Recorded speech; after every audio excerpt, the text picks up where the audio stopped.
Hello and welcome to another video.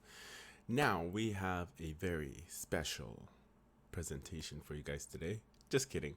We got another spy shot, and this time it is for, hold on, wrong finger. It's this one right here. See, sorry. It's for the CRV, the 2023 6th edition of the CRV. So let's go ahead and cover the article, and then we'll compare the two vehicles together as well and see what kind of changes they are. Yeah, so let me go ahead and switch it up. Alrighty, so here we are. This is the 2023 Honda CRV spied for the first time. Looks bigger, which is always nice because that just means there's more leg room in the back of the vehicle. That's the reason. The main reason is it just like especially for a tall person like me, the back seats are very uncomfortable. So yeah.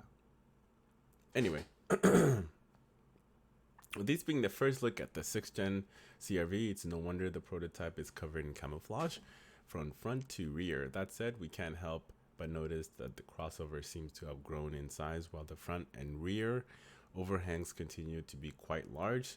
The overall design appears to be more angular and hood seems longer and flatter than before. Don't worry guys, I'll be back for the pictures. The front end reveals a slightly bigger grille with new pattern, is flanked by sharper LED headlights. That's the future. That seemed to give the impression of a split design. That said, the front lights likely have a piece layout, as we are tempted to believe that the divided setup is only because of the disguise applied across the wide strip. Angle-eyed readers will notice the side mirrors now sit lower on the doors rather than at the base of the A-pillar, presumably to reduce wind noise or better aerodynamics. A prominent character line above the door handles extends almost the entire side profile of the CRV from the headlines to the taillights. Those exposed side orange markers indicate Honda was testing a US spec. The side angle not only illustrate the bump in size, emphasize the bigger quarter panel or quarter glass, but it also allows us to take a peek inside the cabin where the dashboard has a tablet-styled infotainment. But I wonder if they're stupid and take away the volume button like they did before. Remember that? And then they got so much backlash because we were so unhappy with the touchscreen and not having a physical button for the volume that they decided to put it back on the next iterations of their vehicle, like across the whole board. Like they put it back. That's how pissed off people were when they got rid of the volume button and changed it with just the toggles on your touchscreen. So yeah. So my 2017 Type R actually doesn't have the toggle or the volume button. I still have to use the touchscreen in order to turn it up, or I can use it on my steering wheel. So, and then I think the 2018 version, actually, I'm sorry, I had the 2018, it's the 2019 is when they brought it back. I believe so. Because people were very upset.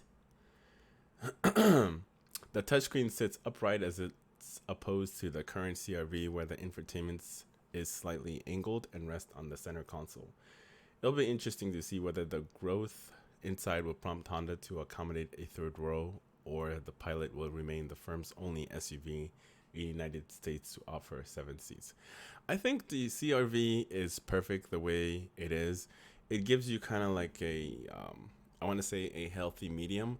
So you have your big SUV, and then you have your crossover, like I want to say a mid-size crossover, and then you have your smaller crossover, which is the HRV. So you got a small, a medium, and a large, which is the SUV, which is the Honda Pilot.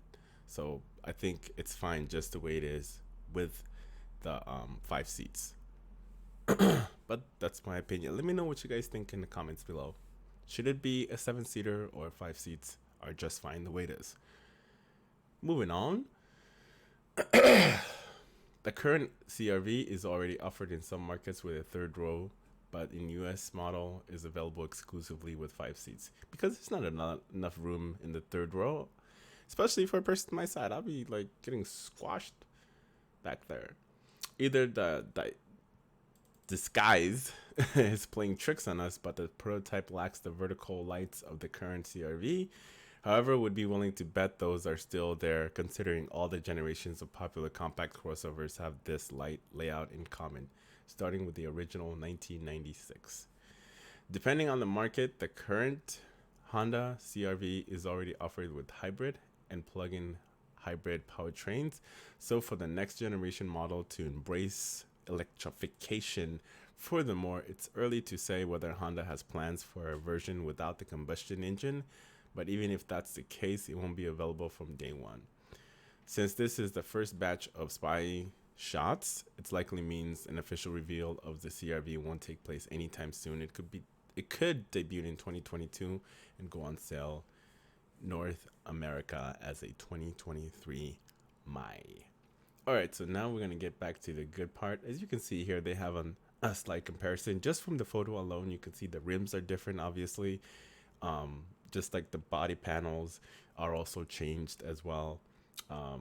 You can see from this side right here, it looks like they're using different lights. The grills are different too. I don't think I'm a fan of that grill, but let me pop up this one right here.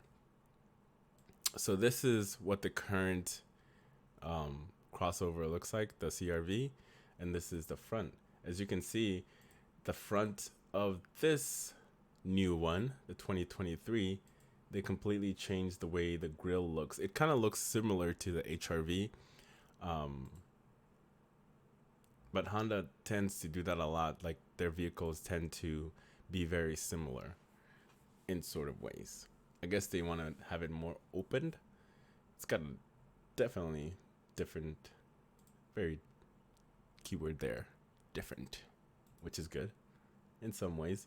Like I said, bigger is better, especially to accommodate the dudes in the backs.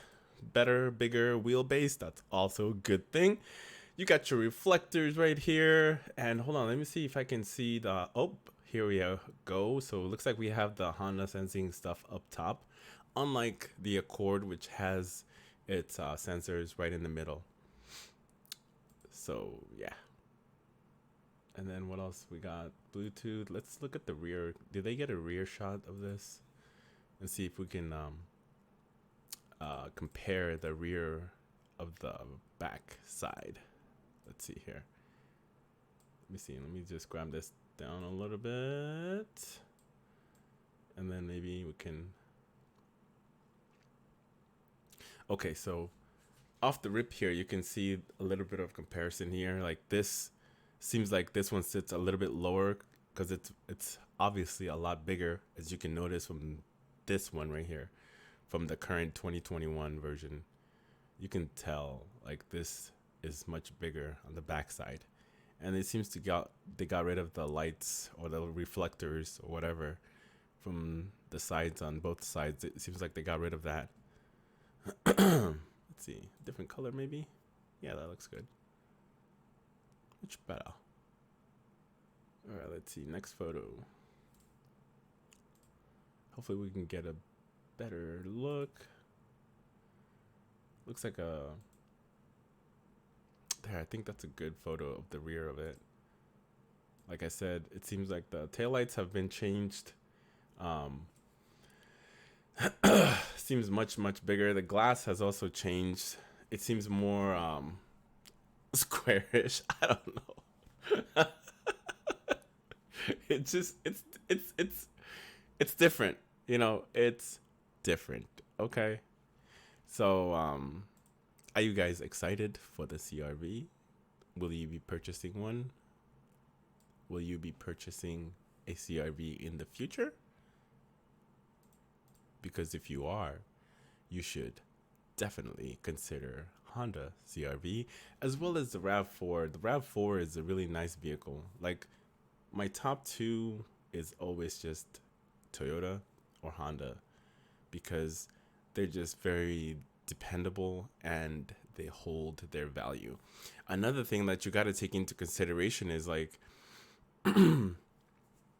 for me, it's hard for me uh, to trust a car company, especially in this time with the whole pandemic thing. Like the quality, I don't know if the quality is going to be there because of how many people they have working, how many people they had to lay off. So I don't know if they're still going to be keeping the same kind of quality when they're building pretty much anything. It could be cars, electronics, um, just any kind of product that's getting made during the pandemic. I don't try to rely on them as I can, because I don't know what the quality is, because how many shortcuts have they have to take and how many people were actually working on that said product. So am I really going to get the full value of my money, especially in this time? My money means a lot more to me than anything else, because I'm trying to hold on to it and not just spend it frivolously like I used to, because I don't know the quality of products that I'm going to get. Is this really going to last me the 5 years, 10, 20 years like you expected Honda to last you? That's the real question here. And we will not know the answers until we actually get there. So anyway, leave a comments below if you enjoy this video. And if you're lurking, thank you as always for the view. You guys have yourself a very lovely day. And again, thank you for all the new people that's coming to the channel, the new and the old as well, for subscribing, watching the videos, liking, commenting. I really appreciate the feedback. And that's all I got to say.